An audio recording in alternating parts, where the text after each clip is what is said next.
Tell us about Holly, not just her personality, but tell us about what she was when you had her, what you remember of her being born, growing up. Yeah, no, so we always wanted a bit of a madhouse. And, you know, we had a girl Eve, boy Jack, so then, you know, we always wanted a third, and then Holly came along. She was due on the 23rd of December, 2016. She came 3 weeks early. She came on the 2nd of December, and she was just like tiny. So you get her home, and then the nurse comes around, do the weigh-in, and they noticed that Holly wasn't growing as quick as she should be. So a little bit of a red flags, and then when she was like 18 months, she was walking. So we'd be walking with her in the supermarket, but she was that small, she didn't, it was like people were taking a second take in the aisles because she was that small and walking. So doctors... How old would she be now? She was 18 months. From 6 months old, the doctor put us on growth hormone injections. So we're injecting her every night with growth hormones just to see if she'd grow. And she never really did. We got referred to a genetic specialist at Royal Manchester Children's Hospital, Dr. Stefan Mayer. And we got a phone call to say that she had an extremely rare genetic condition called Bloom syndrome.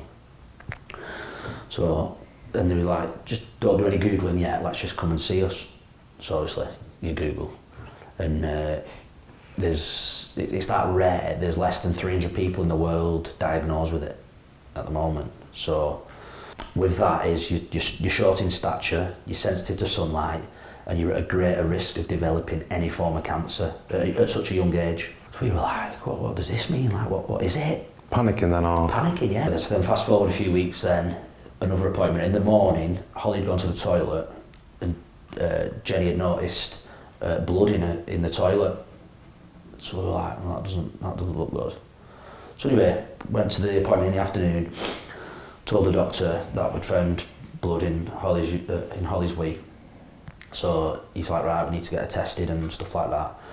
And then on the 26th of June 2020, she got diagnosed with cancer. She had a Wilms tumour, which is a rare kidney cancer. And it's predominantly in children 3 to 5. Right. So there was 3 at this point. So we were like, you know, world shattered. And it was straight away, right, this is a chemotherapy plan. She'll have, I think it was 12 rounds of chemo. And then in August, we'll operate and we'll take the kidney out. Just like that.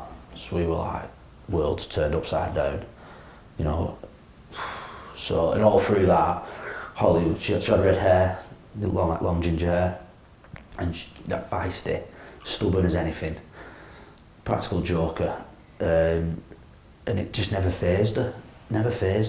You know, you see adults going through treatment and losing their hair, and you just think, you know, poor Holly, she was that young. So she had the operation then in August, and then it was just like that. That's when it all started. Then she lost her hair. You know, we're keeping Jack and Eve. We're dead open with them. You know, she's got cancer. This is the plan. You know, she's going to be okay. Obviously, with in COVID period, any high temperature, you've got COVID. Right. You've got COVID. So the amount of times the temperature had spiked because her immune system were down, she's got COVID. But it wasn't. It was just a high temperature. But we couldn't take it in turns initially because of COVID. Jenny couldn't go out and I couldn't go in and relieve her. So I think the longest we did in a stint in hospital was 9 days. But there's children in there who are in there for months, you know, with leukemia and stuff. But the ward's like it sounds grim, this, it's a happy ward. You know, the nurses, everything's just like, they can't do enough for you, even though it's a children's cancer ward. My Facebook memories came up, Christmas Day, she went in for treatment Christmas Day. The black bag there, her toys and stuff for her. You know, I had to tell her Santa's been to the hospital and all that. And then we rang the bell. 2, 3, go.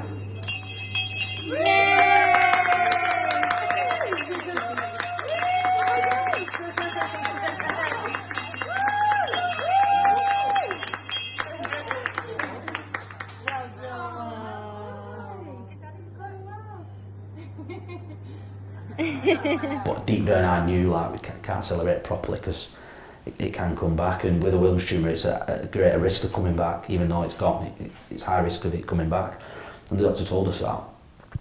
But for her, ringing the bell, she would have thought. Oh yeah, it was a big thing. Yeah, I used to manage a football team called Atherton Town.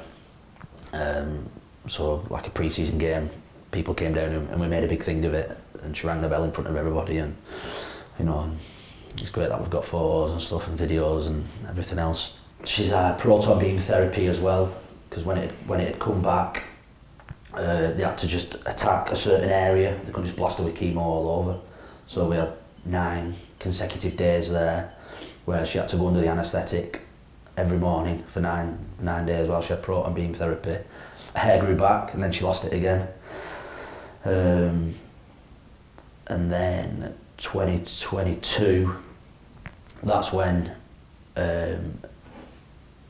we knew then that that was sort of it.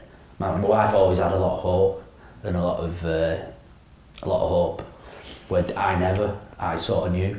So I try and train my brain for the news of it, you know, weirdly. Because I'm a realist, you know, I'm not going to fluff over she's going to be okay when I know deep down she isn't, but you still have a little bit of hope. But my wife was like, she's going to be okay, she's going to be okay. And then she had a really turn for the worse on a Friday, and they said, look, she might not make the weekend. So family, you know, my dad, Jenny's mum and stepdad, kids, my brother, his kids, come up because this might be the last time. So they came up, made a fuss of her, that were that, and then she lasted another 4 weeks after that then. And then that's when Derian got involved. They said we had to do like an end of life care plan of where we wanted her to pass away. You know, what we want from it. And it was great, it was lovely. Looking back now, it was lovely. So Derian stepped in, support workers, bereavement people and all that. Holly was in for chemo the morning, Friday the 8th of April 22. And she wasn't unwell. At this point she had a lining where we had to feed her because she just couldn't physically eat. So we went in for chemo, and I just knew something wasn't right. So the doctor was saying, like, doctor, you know, she's not right. So they rushed us upstairs to this private room, and then I knew then I knew she was gonna pass away. So tried to get an ambulance to take us, because we wanted to pass away at home, not at the hospital.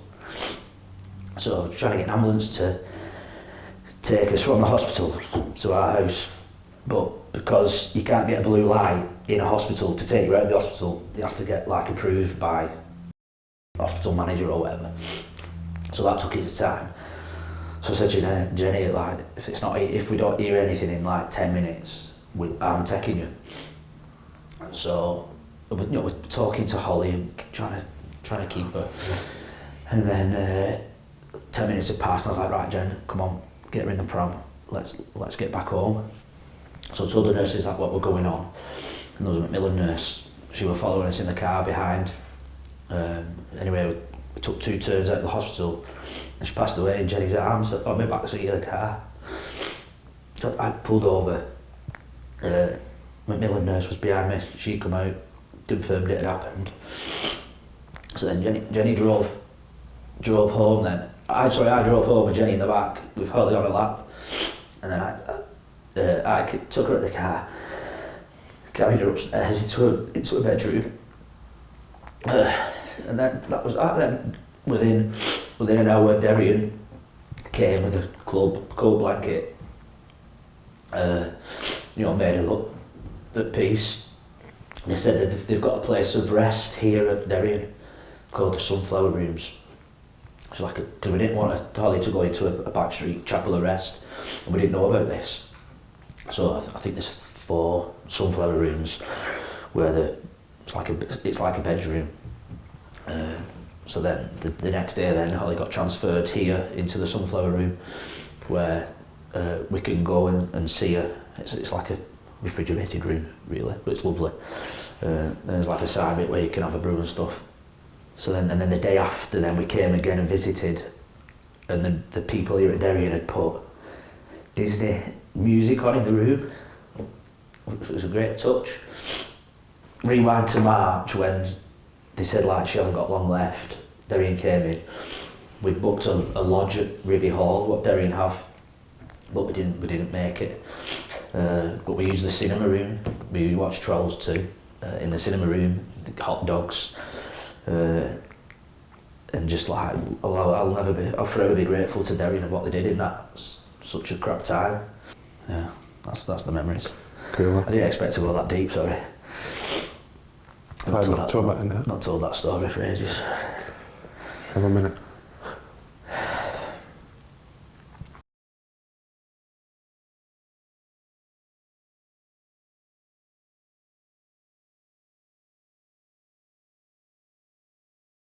Got Jack. How old's Jack? Jack's 12, Evie's 14. Tell us about them. So so at the time when Holly had passed, Jack was 7 and Evie was 9. Holly was 5. So that was a really tough time. You know, and they've kept us going. And they've kept us going. They're busy, but you don't know what they're thinking because they can't talk to you about their feelings at that age. So, you know, we're really worried. And now Evie, she stopped eating for 3 days after it happened. So we had to like get a nutritionist, counselling, and just make sure she was all right.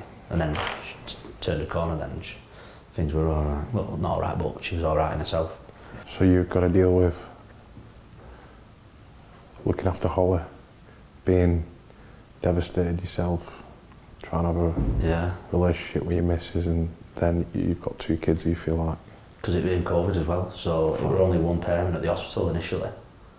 So, you know, if she'd done 5, because if her temperature spiked, they kept her in until it had dropped. So if I'd not seen him for a few days, obviously got FaceTime, I'd drive to the hospital and I'd just wave at him in the car park, you know, out the window. You know, that's, looking back at photos now, heartbreaking. I'll never forget when Holly had passed, seen Jack in his bedroom and he's like, will Holly get old in heaven or will she always be 5? And that was his first question to me. And I was like, what'd you say? I just said, no, she'll always be 5. She won't grow anymore now, she'll stay 5. And then that'll go to the grave with me, that question. And just like what goes through, you know, a 7 and 9-year-old's head when they're not going to see the sister anymore. Trying to process it yourself. Yeah, and that's it. And being a man, you've got to be the head of the family. You know, I'm a bit old-fashioned that way.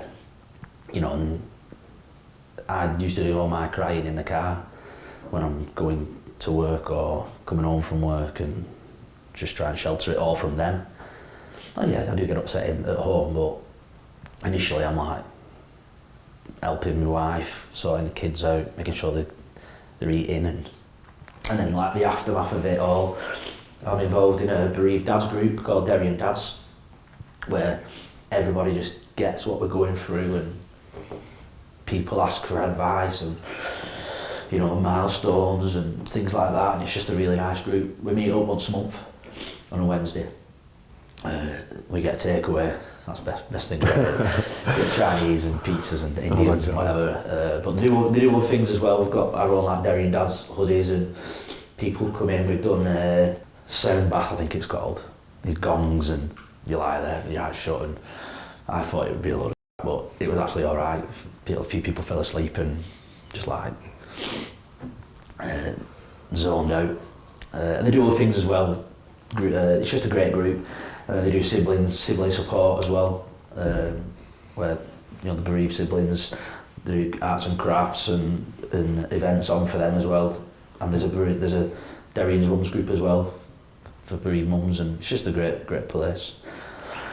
So they offer so much more. It's not just a place where children come to die. It's a lot more than that. They've got a swimming pool, it's a cinema room. They do events. It's just great what they do. Coping with bereavement and grief, and yeah, it's good. I enjoy it. I enjoy going to it. I look forward going to it. I can't go every time, every month. I coach I've got an under 12s team, Abbottton Town, under 12s on that I coach on Sunday. Don't miss that. Yeah, I would imagine you sort of gradually gone from going and needing the support to giving more than you probably take. Yeah. You need to. So it was a small group when I went. I think there might have been 5 of us. And unfortunately, it's grown. So I think there's like a regular 9 or 10 that go now. So at first, I was asking questions to the others, like you say, and then I delve that, and you tweak your own little things, coping upstairs and stuff. And so now, I'm a bit more forthcoming with if people ask. It's just honestly, it's a great. Well, the opposite to that is being lonely, isn't it? Yeah. You know, and isolated and not having anyone, hearing that other people have been through similar things. You just. But there's dads in that group that they need that group to keep them functioning and stuff like that. They will look forward to it because, when something so tragic happens, your circle of friends are within 12 months because when it happens, people flood you with messages, and then over time, that disappears then. And I get people don't know how to talk about it and stuff like that. People send us Christmas cards and they don't put all his name on the card, and that's heartbreaking in itself. But yeah, the dad's group, it's really special, really special. What do you think about that? How people struggle to talk to you about Holly? And I get it, I understand it, but it's trying to get that awareness out there that we want you to talk about our children's names, and we want to show off, and I want to talk about Holly. I'll get upset, but yeah, I'll always say I've got 3 children. When people ask, I remember the first time I met a stranger, he asked me how many children have I got. I know it caught me off guard a bit. I was like, no, I've got 3. So yeah, I've got 3, and then I'll choose then whether to tell them the story or not. I've got a 14-year-old, a 12-year-old, a 5-year-old, and sometimes I'll leave it at that. But if I feel like I'll tell it, I'll tell it. So. Well, we've brought the lads here a few times over the years because I think it's important for them to see it. And I'd love to there's so many of us got kids of our own, and I'm not saying it's more important to us, but I think you can understand it. You hope you never need it, but also you've got to understand that someone And like I said, it's getting the awareness of Derian House, of what they do. People just think I've said it before. People just think children come here to pass away, but it's much more than that. They've got a swimming pool, cinema room. They do days out. They've got their own lodge at Ribby Hall. They do loads of stuff. Yeah, and for the whole family. Yeah. For the whole family, it's not just the child. Yeah, they support. They even support grandparents. Amazing. And I think during that time, it's important for the family to have some respite, even if it's just a few hours. Yeah.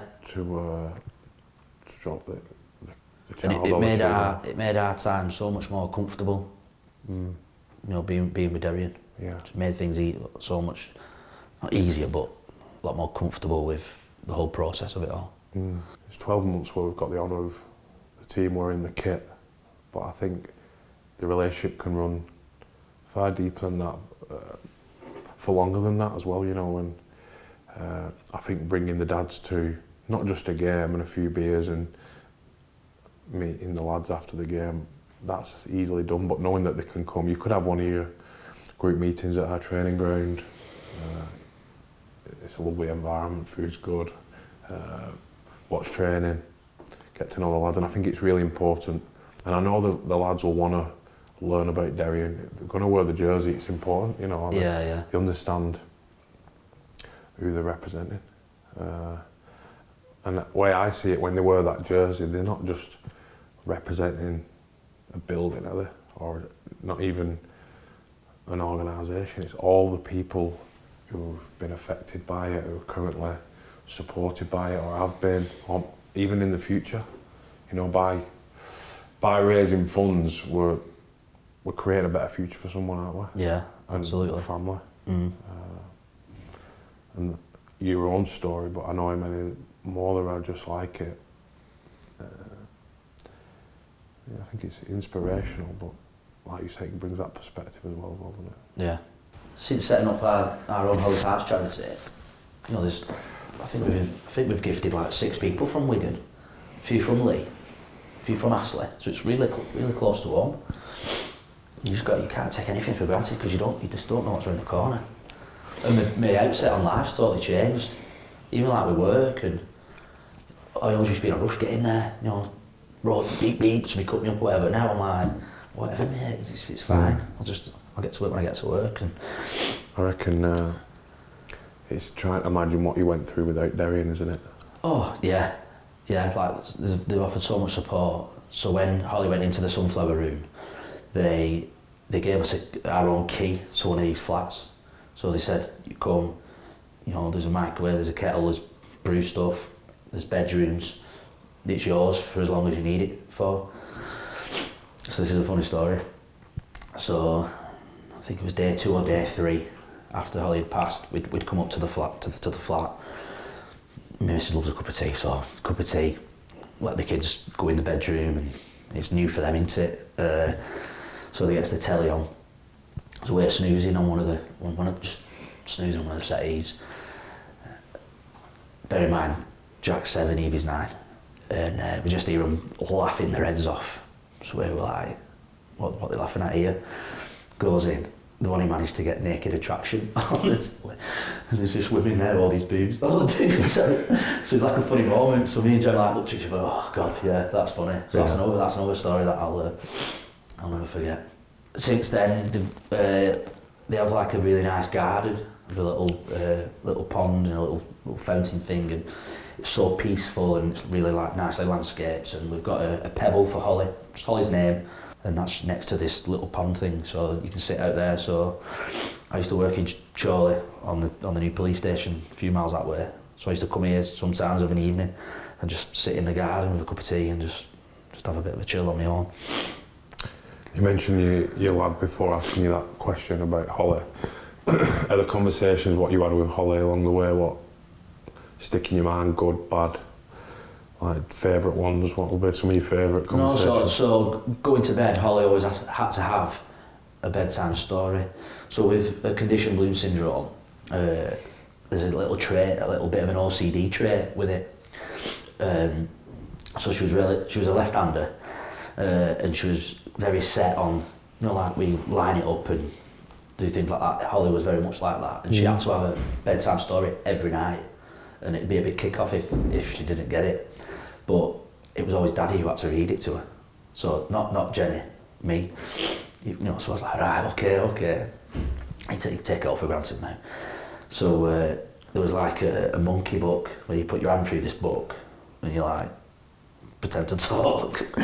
So I used to do that every night. Same story, do different voices and play about with it and stuff. And she used to finish it with a super duper cuddle. So she used to stand on the end of the bunk bed. She used to have like, and then run, give me a cuddle, and then put her to bed. She was just brilliant, she was brilliant. I think the more the lads learn about Derian, and all the people attached to it, stories like yours and Holly's, I think the more pride they'll take in wearing the jersey. It's a big thing to the players, you know, what shirt they put on. They work very hard to get there, you can imagine.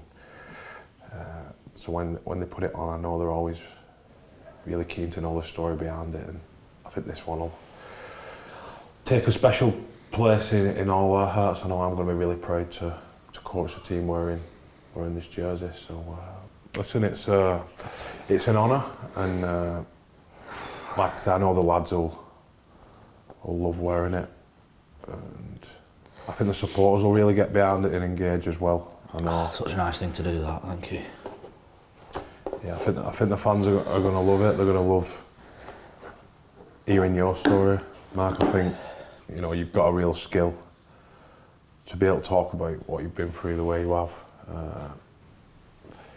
I think it's very special, and you mentioned before speaking to other dads, but I think the way you share your story will help loads of people, not just in relation to Wigan Warriors, but everything you do for the rest of your life now. Like, I know you're keen to turn something really sad, devastating, into something positive, and really Yeah, proud we of yourself. take great comfort in, you know, I do anyway, in what I do in the aftermath of Holly. And I'd love to speak in front of the players if you want me to about Derian and Holly and what Derian offer. Yeah, I'd love you to. Just so it gives a bit more meaning when they get the shirt on. Absolutely. We'll take some handling when we're in that shirt, I reckon. Cheers, mate. Thanks, mate. Brilliant, thank you. Well done.